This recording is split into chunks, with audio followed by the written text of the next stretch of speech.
विधानसभा निवडणुकीमध्ये Sharad Pawar factor flop ठरला।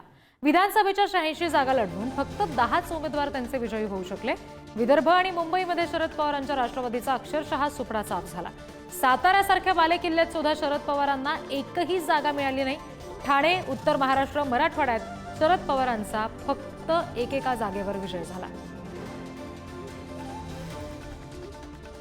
तर पवारांचा फॅक्टर नेमका फ्लॉप का ठरला, काय नेमकी कारण असू शकतात आपण बघूयात। लोकसभेतील शरद पवार फॅक्टर हा विधानसभेला निष्क्रिय ठरल्याचं पाहायला मिळालं। लोकसभेला 10 जागा लढून 8 जिंकल्या होत्या, पण विधानसभेला 86 लढवल्या आणि फक्त 10 जिंकता आल्या। विधानसभेला 38 जागांवर काका विरुद्ध दादा असे उमेदवार आमने-सामने होते, जिथे 27 जागांवर दादांनी सरशी केली। पश्चिम महाराष्ट्र, उत्तर महाराष्ट्र, मराठवाडा, विदर्भ या ठिकाणी शरद पवारांचा अक्षरशः पानिपत झालं। अजितदादांना तिथे मोठं यश संपादन करता आलंय। ठाणे, कोकण, उत्तर महाराष्ट्र, मराठवाड्यामध्ये शरद पवारांना फक्त एकाच जागेवर म्हणजे प्रत्येकी एका जागेवर विजय मिळवता आलाय। विदर्भ आणि मुंबईमध्ये शरद पवारांच्या राष्ट्रवादीला एकही जागा मिळाली नाही। आणि अगदी साताऱ्यासारखा बालेकिल्ला सुद्धा शरद पवारांना तिथं काबीज करता आला नाही। एकही जागा तिथं शरद पवारांच्या राष्ट्रवादीला मिळालेली नाही। इकडे पुणे, नाशिक, नगरच्या बालेकिल्ल्यात सुद्धा अजित पवारांनी काकांवर म्हणजे शरद पवारांवर सरशी केल्याचं पाहायला मिळालं। विधानसभा निवडणुकीच्या आधीच्या इनकमिंग विरोधात पक्षांतर्गत जी नाराजी निर्माण झाली त्याचा हा फटका आहे असं समजलं जात आहे।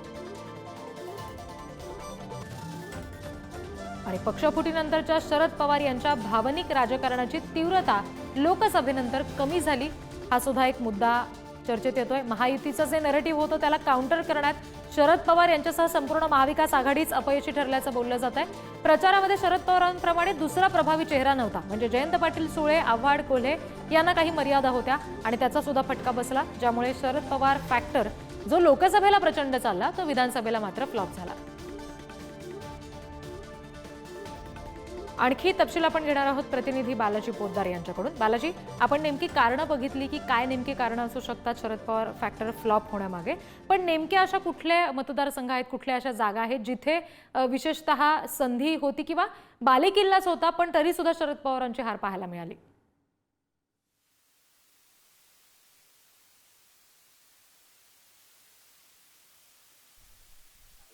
या ठिकाणी ही सगळी व्यवस्था जी आहे ती व्यवस्था करणं भाजपला, राष्ट्रवादीला जमलं, ते शरद पवारांच्या राष्ट्रवादीला जमलेलं नाही। शरद पवारांची राष्ट्रवादी ही सातत्याने शरद पवार या एकाच नेतृत्वाभोवती राहिली। मात्र एकीकडे महायुतीकडे पाहत असताना अजित पवार यांनी त्यांचे जे आमदार आहेत, त्यांचे जे नेते आहेत त्यांना सांगितलं होतं की तुम्ही मतदारसंघावर लक्ष